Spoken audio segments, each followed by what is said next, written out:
Good morning. അപ്പോൾ നമ്മളിന്ന് ആംസിനുള്ള വർക്കൗട്ടാണ് കേട്ടോ ചെയ്തത്. ആദ്യം തന്നെ ട്രൈസെപ്സിന് വേണ്ടിയിട്ടുള്ള വർക്കൗട്ട്സ് ആയിരുന്നു. 2, 3 സെറ്റും കാര്യങ്ങളൊക്കെ ചെയ്തു. എന്നിട്ട് പിന്നെ ട്രൈ സെറ്റായിട്ടാണ് ഞങ്ങൾ ബൈസെപ്സിന് വർക്കൗട്ട് ചെയ്യുന്നത് കേട്ടോ. പിന്നെ ഫോർ ആംസിന് ഒരു വർക്കൗട്ടും ചെയ്യും.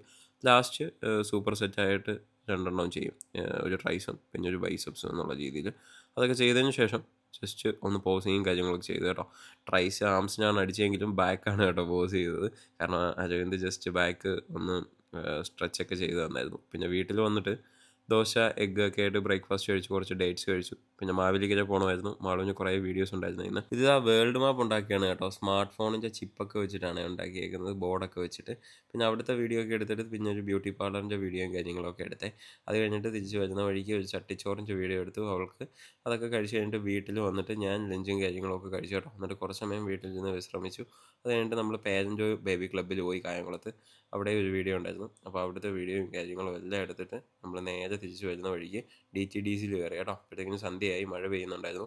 പിന്നെ പ്രോട്ടീമിൽ നിന്ന് ഒരു കൊറിയർ വന്നിട്ടുണ്ടായിരുന്നു. അതൊക്കെ വാങ്ങിയിട്ട് വീട്ടിൽ വന്നിട്ട് ഞാൻ ഇത്തിരി കപ്പലണ്ടി കഴിച്ചു. അവർ പിന്നെ എന്തൊക്കെയോ ഇരുന്ന് കഴിച്ചു. മുട്ട വാങ്ങാൻ പോകണം. നമ്മൾ പോയ വഴിക്ക് മുട്ട വാങ്ങാൻ പറ്റിയില്ല. പക്ഷേ ഭയങ്കര മഴയായിരുന്നു. എന്നാലും നമുക്ക് പ്രോട്ടീൻ ഇമ്പോർട്ടൻ്റ് ആണല്ലോ. സോ ഞാൻ പെട്ടെന്ന് റെയിൻകോട്ടൊക്കെ ഇട്ട് പോയി മുട്ടയൊക്കെ വാങ്ങിക്കൊണ്ട് വന്നു. പക്ഷേ ചെറിയൊരു പണി കിട്ടി കേട്ടോ. നനഞ്ഞു പോയി. അത് കാരണം എടുക്കാൻ പറ്റാത്തൊരവസ്ഥയായി. പിന്നെ ഞാൻ പാത്രത്തിനകത്താണ് എടുത്തത് കേട്ടോ. ഇത് നമ്മളുടെ ഒരു സ്വിച്ച് ബോർഡിനകത്ത് ഫുള്ള് തേനീച്ച കൂട് വെച്ച് കേട്ടോ. ചെറിയ തേനീച്ചയെ. പിന്നെ ഉണ്ണിച്ചേട്ടനൊക്കെ ഉണ്ടായിരുന്നു. എല്ലാവരും കൂടെ അതെല്ലാം വലിച്ച് എടുത്തു അതിനകത്ത് നിന്നും. പിന്നെ കണ്ടോ തേൻ വരുന്നുണ്ടോ, നല്ല ഫ്രഷ് തേനാണ് കേട്ടോ. തേനീച്ച ഇല്ലായിരുന്നു അതിനകത്ത്, അതിൻ്റെ കൂടും തേനും മാത്രമേ ഉണ്ടായിരുന്നുള്ളൂ.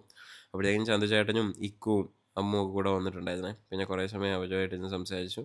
രാത്രി അവനും പോയി. എന്നിട്ട് ഡിന്നറും കാര്യങ്ങളും എല്ലാം കഴിച്ചു. എന്നിട്ട് കുറച്ച് എഡിറ്റിങ്ങും പരിപാടി ഉണ്ടായിരുന്നു. അതൊക്കെ ചെയ്തിട്ട് കയറി കിടന്നുറങ്ങി. Bye bye.